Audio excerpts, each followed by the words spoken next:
Bienvenidos, estamos repasando la lección número 8, Dios y el pacto. Todo este trimestre estamos estudiando acerca de Esdras y de Nehemías, ese periodo histórico del pueblo judío. Esta semana nos concentramos en el capítulo número 10 del libro de Nehemías. En este capítulo el pueblo entra en una renovación de su pacto con Dios, en donde ese pacto es firmado por los líderes principales del pueblo. Desde el versículo número 1 hasta el versículo número 27 es nombrado uno por uno cada uno de los líderes que firmó este pacto. Luego entonces el pueblo entra para prometer a Dios guardar su ley en los versos 28 y 29. Y mira, y luego entonces en esa estructura temática del capítulo, desde el verso 30 al verso 39, se presentan las promesas del pacto, esas promesas que el pueblo hacía como compromiso de su pacto con Dios. Estas promesas van desde el no matrimonio mixto hacia la observancia del sábado, la cancelación de las deudas y el servicio en el templo. En esta parte del servicio en el templo habla acerca de los impuestos del templo, la madera con que se iba a reconstruir el templo, las ofrendas de las primicias, los diezmos, las ofrendas. En resumen, es interesante porque en el verso 39 resume esas promesas diciendo: y prometemos no abandonar la casa de nuestro Dios.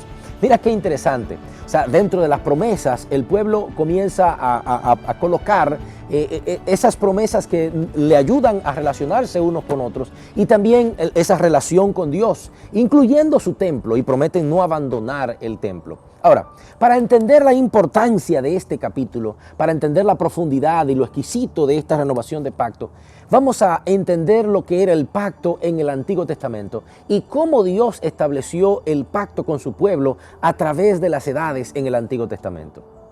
Mira, en el antiguo cercano oriente, cuando se celebraban los pactos, existían tres tipos de pacto. El primer tipo de pacto era el pacto entre iguales o el pacto de parentesco.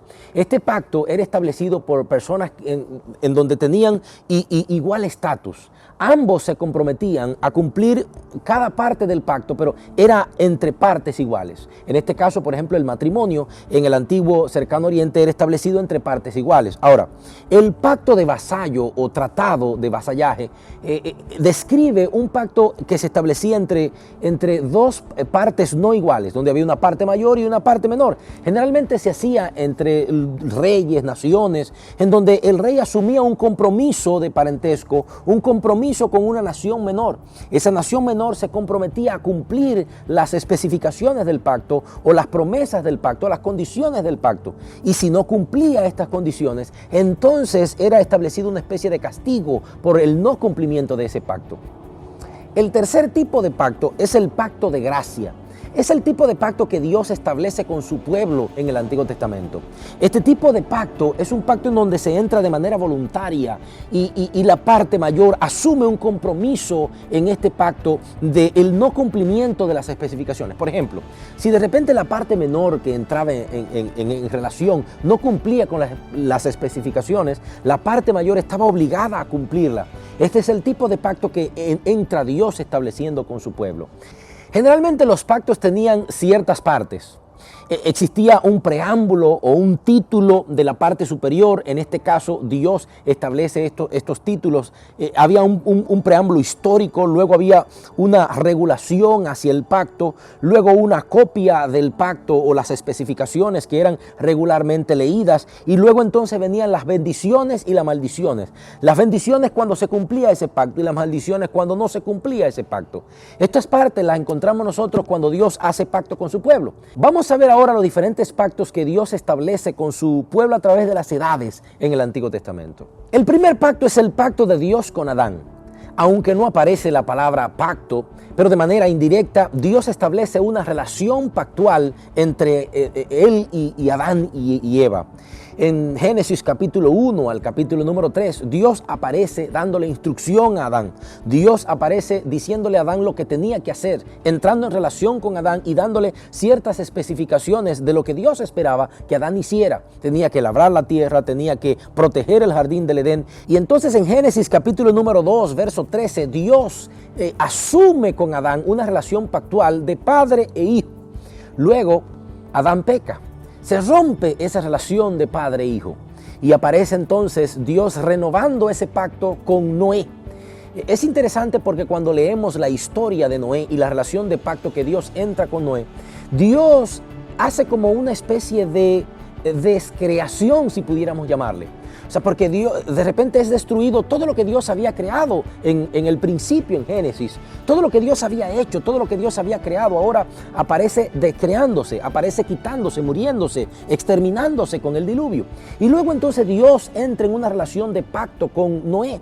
Y es interesante porque cuando nosotros miramos en los capítulos número 6 y en el capítulo número 9, cómo se describe este pacto, vemos cómo Dios le vuelve a decir a Noé lo mismo que le dice a Adán: fructificar, señorear, fructificar y señorear la tierra. Lo mismo que Dios le había dicho en Génesis capítulo número 1 que hiciera Adán, de repente Dios viene y le repite a Noé. Es como si de repente Dios estuviera recreando todo de nuevo, entrando en pacto nuevamente con Noé y dando las especificaciones de ese pacto y poniendo una señal pactual a través del arco iris, una señal del pacto.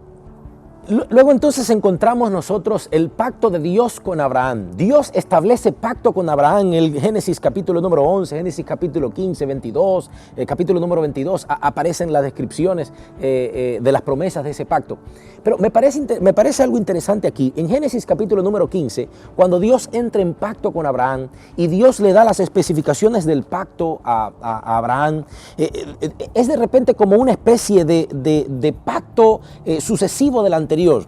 El pacto que Dios hizo con Noé no lo cumplieron, el hombre falló, el hombre destruyó ese pacto con la torre de Babel. Pero de repente con Abraham Dios renueva el pacto.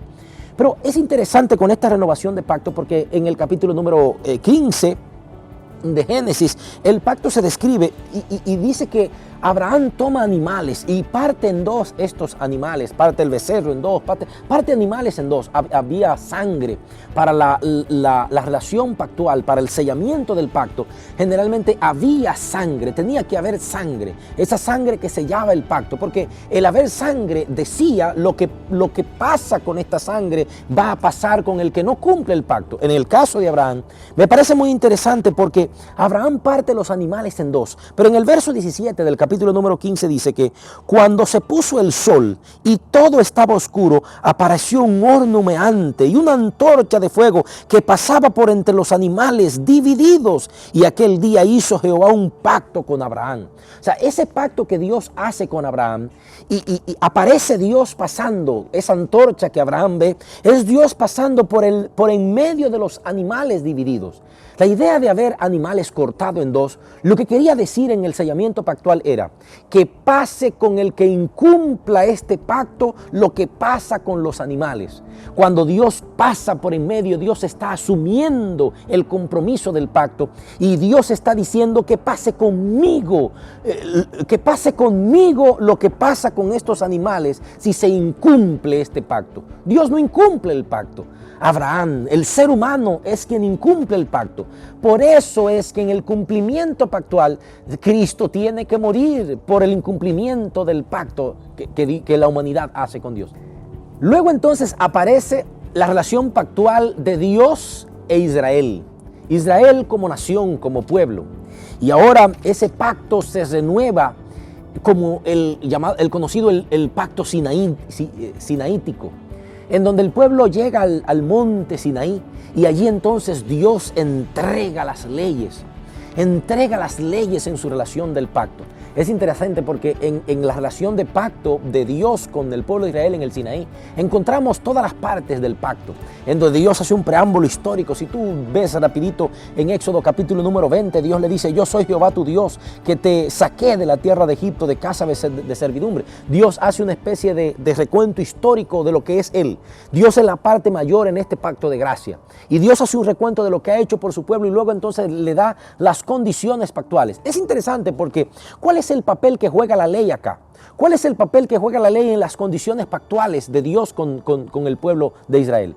Y es interesante porque este pacto del pueblo de Israel no es un pacto aislado de los anteriores. Es simplemente una continuación de los pactos que Dios viene haciendo con Adán, que Dios hace con Noé, que Dios hace con Abraham y que de repente ahora Dios entra en una relación de pacto con Israel. O sea, estamos hablando de una relación de pacto sucesiva que viene arrastrando cada pacto uno con el otro. Por lo tanto, no podemos de repente nosotros decir que la ley es una especie de pacto que Dios hizo solamente con Israel y que no vale con la relación con Dios. No, no, no. Al contrario, la ley es una especie de estamento que coloca al hombre a vivir a la altura del que está haciendo el pacto con él.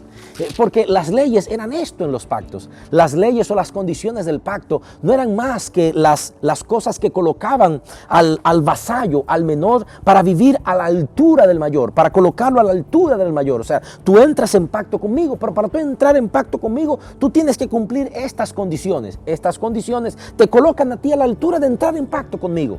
Ese es el papel que juega la ley de Dios. La ley de Dios no es más que la descripción del carácter de Dios. Por eso Dios la da en su relación del pacto con su pueblo. Por eso Dios la coloca como una especificación en su relación de pacto con su pueblo. Porque la ley nos coloca a nosotros a vivir en el plan de Dios, en el plan del superior de este pacto de gracia.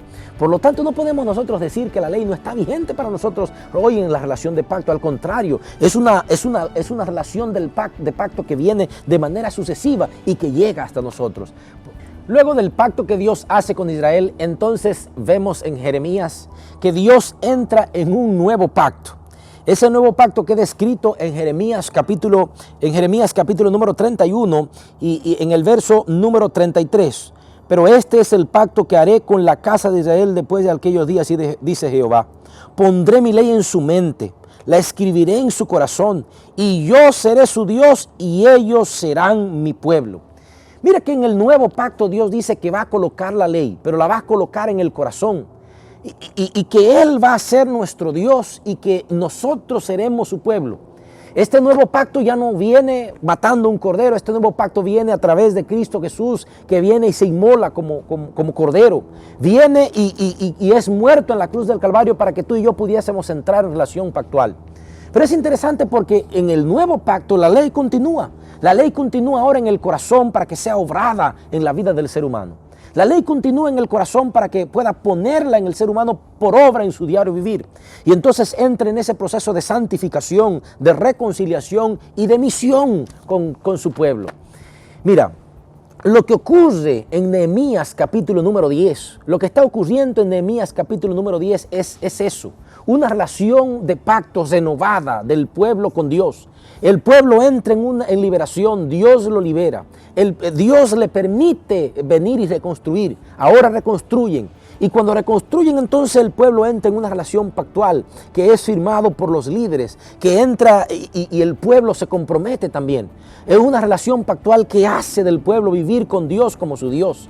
Dios quiere entrar en una relación de pacto contigo y conmigo, en una relación de pacto en donde su ley es colocada como su carácter, en donde su ley es colocada como su voluntad. Dios quiere entrar en una relación pactual contigo y conmigo. Y qué hermoso es que en esa relación de pacto es un pacto de gracia, es un pacto en donde Dios es la parte mayor, pero Dios también asume el compromiso del incumplimiento de ese pacto. Un pacto basado en la sangre de Cristo Jesús, un pacto basado en lo que Cristo ofreció en la cruz por ti.